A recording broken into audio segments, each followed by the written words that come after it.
బన్నీ అయితే సార్ మీరు అందరినీ తల మీద చేపెట్టి ఆశీర్వదిస్తారు కదా, నన్ను కూడా ఆశీర్వదించండి సార్, నా సినిమా రిలీజ్ అవుతుంది అంటే ఆయన ఎందుకండి అలా ఆశీర్వదిస్తారు అని అడిగాను బన్నీ. అది షోలో ఉందో లేదో తెలియదు నాకు, ఎడిట్లో అడిగితే తను అన్నాడు, నేను పొద్దున్న 3ంటికి లేస్తానండి. ఎవరు బన్నీ? బాలయ్య.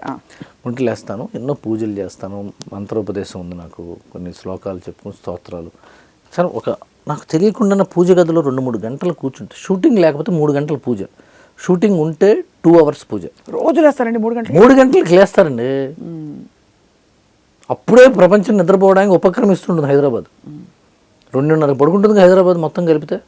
ఆయన 3ంటికి లేస్తాడు, వాళ్ళకి నిద్ర డిస్టర్బెన్స్. లేచి జిమ్ము, లేచి ఊరికే పూజలో కూర్చోవడం కాదు, జిమ్ము గంట, ఆ తర్వాత పూజ చేసి పొద్దున్న 6:30కి టిఫిను. వాళ్ళ వంట మనిషి పరిస్థితి ఏంటో ఆలోచించండి పాపం.